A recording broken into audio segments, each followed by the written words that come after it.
اگر یہ M Ps اپنے اپنے علاقوں میں جاتے ہیں نا, اور وہ پی ٹی آئی کے بھی جائیں, وہ جماعت اسلامی کے بھی جائیں, وہ جی ڈی اے کے بھی جائیں, وہ سارے لوگ جائیں. دیکھیے اگر یہ ہم نے مان لیا, ایک جو مسئلہ یہاں پہ شروع ہوا ہے نا, یہ تو جی پنجاب کا سیلاب ہے, یہ جی کے پی گلگت بلتستان کا سیلاب ہے, یہ اب سندھ میں سیلاب آ رہا ہے. مجھ سے پوچھیں گے یہ میرے پاکستان کا سیلاب ہے. ادھر جب میرے پنجاب میں سیالکوٹ میں کسی کی جان جاتی ہے تو وہ سیالکوٹی یا وہ پنجابی نہیں ہے, پاکستانی ہے. اسی طرح سے سندھ میں ہوگا تو وہ پاکستانی پہلے ہے یار. اچھا, اب اس چیز کو وفاق نے کیسے دیکھنا ہے؟ اگر تو وفاق خاموش تماشائی بنا بیٹھا رہا کہ جی یہ تو پروونشل مسئلہ ہے, پنجاب والے پنجاب کو ڈیل کریں, ادھر کے چیف منسٹر صاحبہ جو ہیں وہ اپنے اقدامات لیں, ادھر سندھ والے اپنے لیں, اور وہ تو کہہ بھی رہے ہیں کہ جی ہم اس قابل ہیں کہ اس سیلاب کو دیکھ سکتے ہیں. ایسا نہیں ہے. کم از کم اور کچھ نہیں تو کوئی پریکٹیکل قسم کی سجیشنز تو دے سکتے ہیں, اور کچھ نہیں تو کم از کم فون کر کے بات کر سکتے ہیں, وہاں جا سکتے ہیں. وفاق میں جو آپ کے یعنی کیبنٹ ممبرز ہیں, دیکھیے ایک چیز پہ ختم کروں گا اپنی بات, اس وقت کی آخری بات. جی, کچے کا علاقہ ڈوبنے والا ہے. 9 لاکھ سے 1 ملین اور 1,10,000 اور اس کے اوپر بھی یہ کیوسکس کی بات ہو رہی ہے. یہ سپر فلڈ ہے, یہ سپر فلڈ ہے, اور اس میں اللہ معافی خواہ کم بدہن, میرے منہ میں خاک, اس میں کچے کا سارا علاقہ ڈوب جائے گا. میری خواہش ہے ذاتی کہ وہ جو کچے کے ڈاکو ہیں نا, اللہ کرے کہ یہ سیلاب جو ہے باقی جو بھی تباہ کاریاں کرے, ان کچے کے ڈاکوؤں کو تو اپنے ساتھ بہا کے لے جائے. کم از کم ایک جگہ تو ہم کہہ سکیں خس کم جہاں پاک. صحیح بات ہے, کیونکہ سیلاب اور سیلاب سے تباہی تو کنٹرول کر نہیں پا رہی حکومت, ساتھ ہی کچے کے ڈاکو بھی کنٹرول نہیں ہو رہے ہیں, تو ایک ایول دوسرے ایول کو بہا لے جائے. ظفر ہلالی صاحب, ایک کراچی سنبھالا نہیں جاتا سندھ حکومت سے. کراچی میں بارشیں ہوتی ہیں, جو حالت ہوتی ہے آپ نے خود اپنی آنکھوں سے دیکھی ہے. اس وقت پورا سندھ متاثر ہونے جا رہا ہے. کیا سندھ گورنمنٹ کمپیٹنٹ ہے؟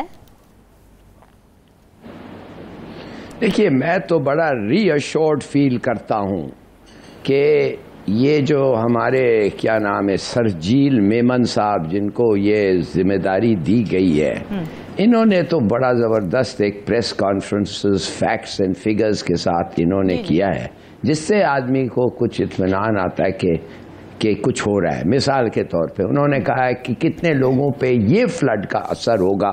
جواب 1,60,000. کتنے گاؤں پہ یہ ہوگا؟ 1700 گاؤں لگ بھگ. کتنے ریلیف کیمپس آپ نے بنائے؟ 550. کتنے کشتیاں ہیں آپ کے پاس لوگوں کو ریسکیو کرنے کے لیے؟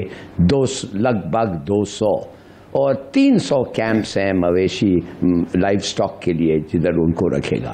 Now a man who has done all this, ایسے فگرز جب وہ دیتا ہے ایک میٹنگ کے بعد جدھر سب لوگوں کو سمجھ کرتا ہے, تو لگتا ہے کہ واقعی کاروائی کام کچھ ہو رہا ہے. مگر وہ بھی کافی نہیں. وہ کہہ رہا ہے کہ دونوں بینکس امبینکمنٹ انڈس کے دونوں امبینکمنٹ سے ہوتے ہیں, انڈس کے دونوں طرف, ادھر بھی ہم نے سپرویژن یہ کریں, کلوزلی مانیٹر کریں, اریگیشن سسٹمز کو مانیٹر کریں. اور سب سے اچھی خبر یہ ہے کہ سنا یہ ہے کہ جو کیوسیکس پتہ نہیں 3 لاکھ جو بھی ہے, جتنے کیوسیکس سکھر گڈو کوٹری پہ ایکسپیکٹڈ ہیں وہ سب پراپرلی ڈسچارج ہو سکتے ہیں کرنٹ کیپیسٹی میں. تو یہ کہنا کہ اس وقت جو آ رہا ہے ایک تباہ کن آ رہا ہے بقول Sharjeel Memon, that is not so. مگر اگر زیادہ بارش اور نہیں آئے, ساتھ ساتھ میرے خیال میں سرجیل میمن کو اگر ڈاکٹرز کے بارے میں بتاتا, پیسٹیلنس کے بارے میں بتاتا, یہ بھی اگر کچھ ہوتا. اور دوسری بات یہ ہے کہ خاص ایک ایریا ہے سندھ کا جدھر ایویکویشن میرے خیال میں زیادہ ہوتا ہے, وہ ہے بارڈر ایریاز میں. انہوں نے آلریڈی سنا ہے کہ 2 دفعے ان کو ایویکویٹ کیا ہوا ہے. ایک دفعے وار کا خطرہ تھا, اب سیلاب کا خطرہ ہے. میرے خیال میں جب کمپنسیشنز دیا جاتا ہے ایسے لوگوں کو, ان کا جو کمپنسیشن ہے زیادہ ہونا چاہیے. ٹھیک ہے. میر صاحب آپ کو کیا لگتا ہے کیا سندھ گورنمنٹ اس قابل ہے؟ وہی سوال کہ کیا ان میں کمپٹنس ہے، کیا ان کے پاس وہ صلاحیتیں موجود ہیں، کیا ان کی ول ہے، کیا ان کی پرائیورٹی ہے کہ ہم ایک تو ریسکیو ریلیف کی تو باتیں کر ہی رہے ہیں، وہ ٹھیک ہے تیاریاں کر لی ہیں، but did they do anything to prevent it? دیکھیں پہلے آپ سمجھیں کہ آپ ڈیل کس کو کر رہے ہیں. جی کسی نے کہا تھا نا کہ ڈگری از اے ڈگری، جیسے بھی ہے ڈگری ڈگری ہے. تو فلڈ از اے فلڈ، اس کو سمجھیں. ٹھیک ہے. تو جو فلڈ سب سے زیادہ آتا ہے یہ تو آ گیا پورے پاکستان میں. جو دوسرا فلڈ آتا ہے وہ میڈیا میں آتا ہے اور وہ ہوتا ہے فلڈنگ کانفرنسز. رائٹ. جو آ کے فلڈ آ جاتا ہے، ہر بندہ کھڑا ہو گیا، ہاں جی یہ کرنا چاہیے، اچھا اس کے میجرمنٹس یہ ہیں، اس کا یہ ہے. اور یار تو آپ لوگوں کو پہلے نہیں پتا. یس. واپس آتے ہیں ایک بریک لیں. اسٹے ود اس.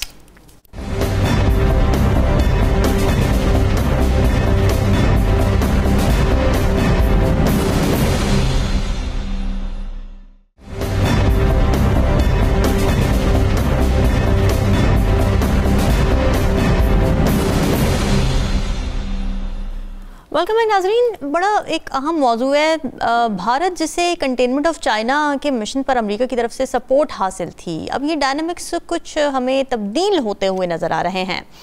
جہاں ایک طرف امریکی صدر ڈونلڈ ٹرمپ نے اچانک بھارت کا دورہ منسوخ کر کے تعلقات میں کشیدگی کو مزید نمایاں کر دیا ہے، تو دوسری طرف ہم کیا دیکھتے ہیں کہ بھارتی وزیر اعظم نریندر مودی چین کا دورہ کر کے صدر شی جن پنگ کے ساتھ تعلقات کو اعتماد اور احترام کی بنیاد پر آگے بڑھانے کے عزم کا اظہار کر رہے ہیں. اب یہ سب کچھ ایک ایسے وقت میں ہو رہا ہے جب امریکہ نے بھارت پر روسی تیل کی درآمدات کے باعث 50% تک بھاری ٹیرف لگا دیا ہوا ہے. اب اس میں سوال یہ کہ کیا بھارت واشنگٹن سے دور جا رہا ہے اور بیجنگ کے قریب آ رہا ہے؟ اس سے ڈائنامکس پہ کیا اثر پڑے گا؟ پاکستان پر کیا اثر پڑے گا؟ پاکستان اور انڈیا کے تعلقات پر کیا اثر پڑے گا؟ کافی براڈ اس کے اندر ٹاپکس ہیں کہ کر کے ہم بات کر لیتے ہیں.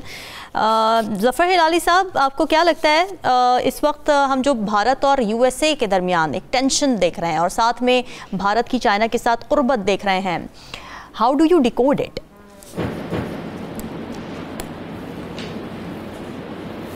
میں تو سمجھتا ہوں کہ جتنا مودی نے ہندوستان کو نقصان پہنچایا ہے، جب اس نے یہ کہا کہ یہ ٹرمپ جھوٹ بول رہا ہے، تو میرے خیال میں تھوڑا سوچئے تو صحیح کتنا بڑا نقصان ہوا ہے ہندوستان کو in terms of economy. Trade کا کتنے بلینز آف ڈالرز کا لاس ہوا ہے اس لیے کہ وہ کہا کہ ٹرمپ جھوٹ کہہ رہا ہے. ان سو مینی ورڈز ٹرمپ نے کہا لگاؤ ان پہ ڈیوٹی ٹیرف.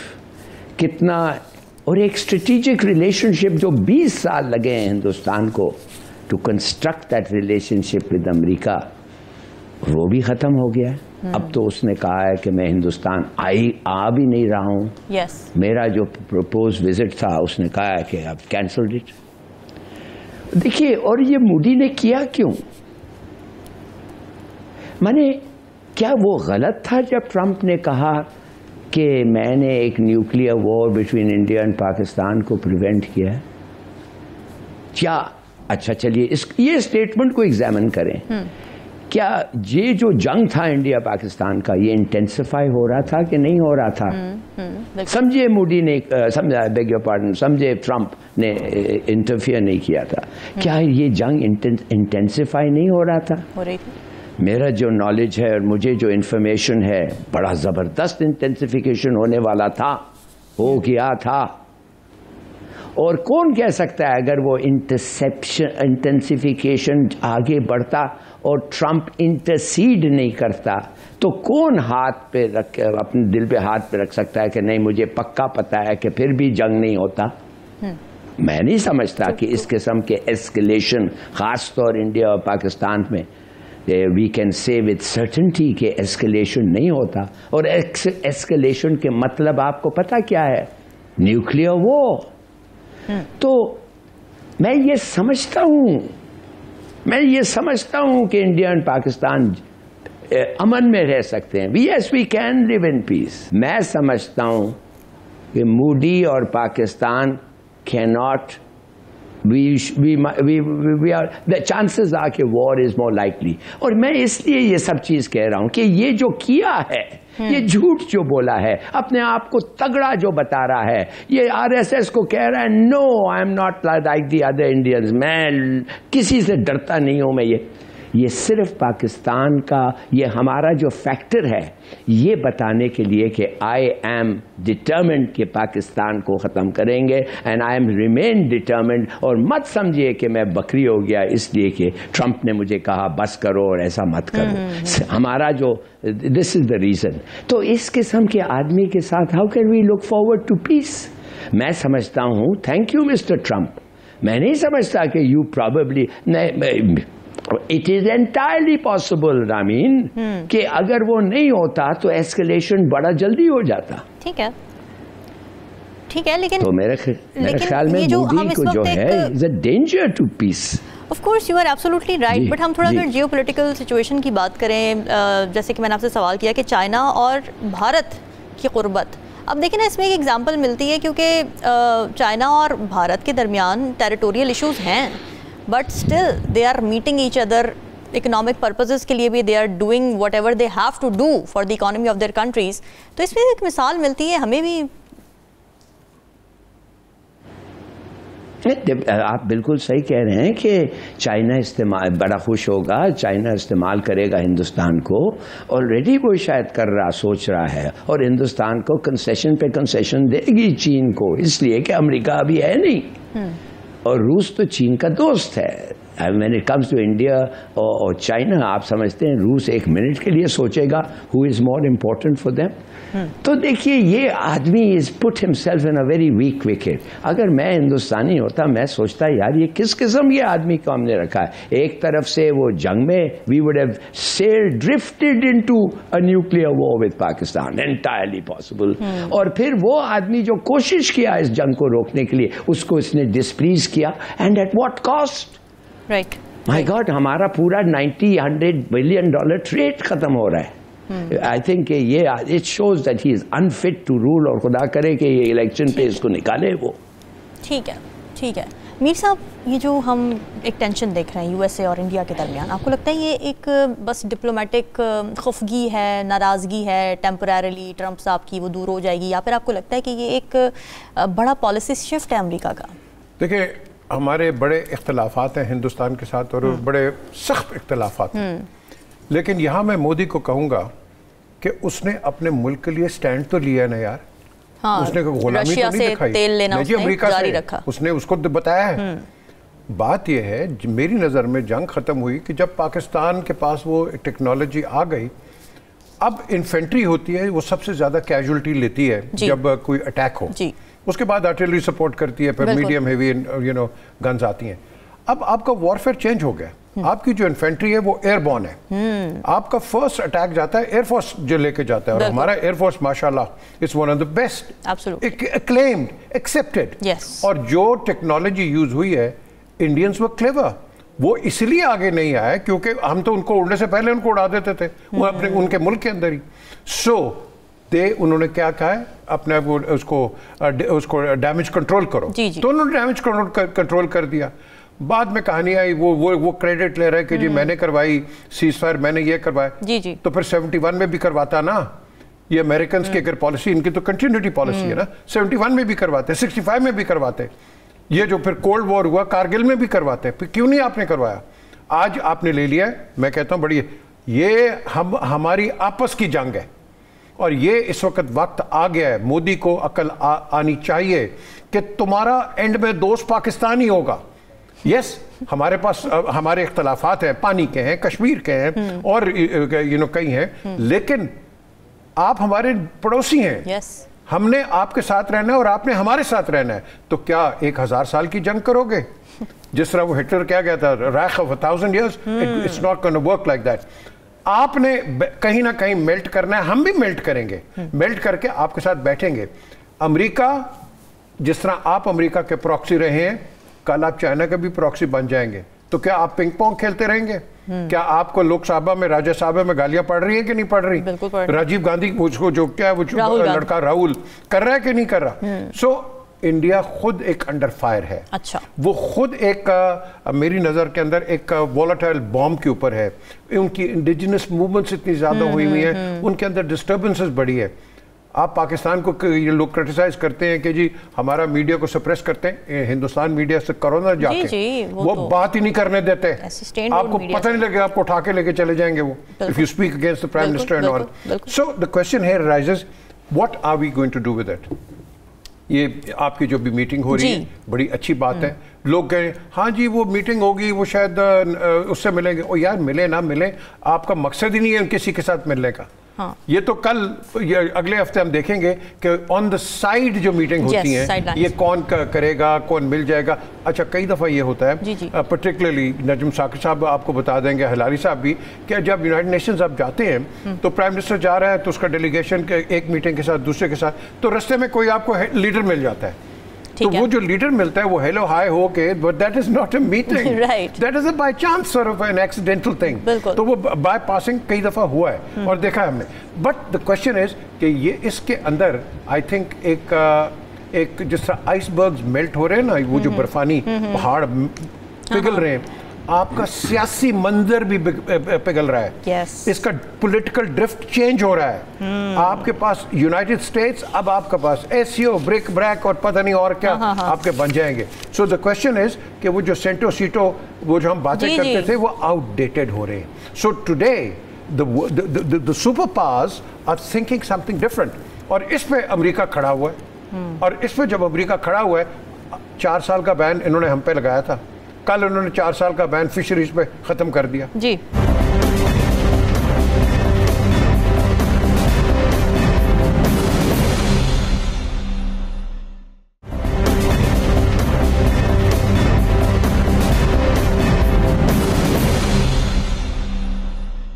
نظم ثاقب صاحب, جیسے کہ میں نے انٹرو کے شروع میں بھی بات کی, اسی پر میں آپ سے چاہوں گی آپ اس کو الیبوریٹ کریں. چائنا کی کنٹینمنٹ کے لیے بھارت کا رول سب سے زیادہ کروشل سمجھا جا رہا تھا امریکہ کے کندھے پر, یعنی امریکہ کی بندوق اور بھارت کا کندھا, اور نشانے پر ہے چائنا.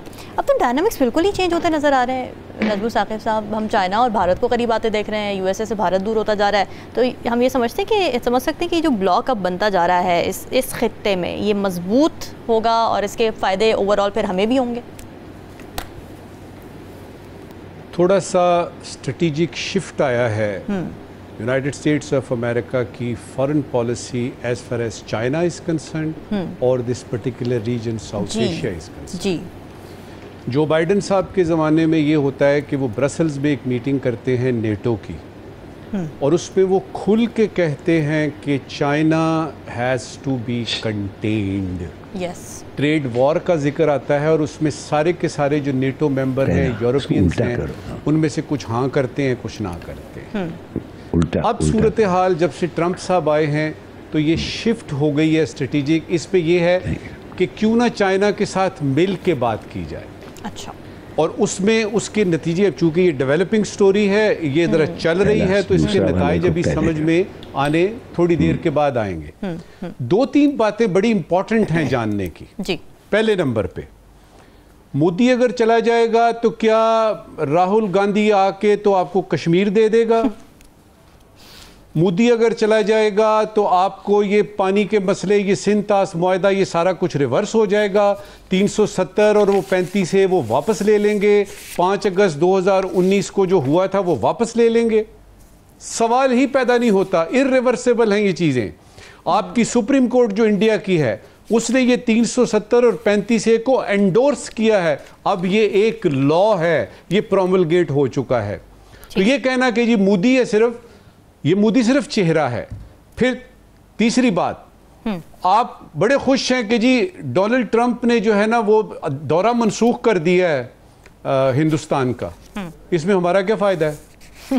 ہمارا فائدہ تو اس وقت ہوگا کہ آپ ڈونلڈ ٹرمپ کو اسلام آباد لے کے آئیں. آپ پازیٹیو کیوں نہیں سوچتے؟ آپ سوچتے اچھا جی 50% ٹیرف لگ گیا, ہندوستان کا ستیہ ناش ہو گیا. آپ اپنی طرف کیوں نہیں دیکھتے؟ اپنی جی ڈی پی بڑھ جائے گی آپ کی جی ڈی پی کا کون سا حصہ, آپ کی جی این پی کا کون سا حصہ بڑھے گا اگر 50 سے 100% ہو جاتے ہیں آپ کے ٹیرف انڈیا کے اوپر؟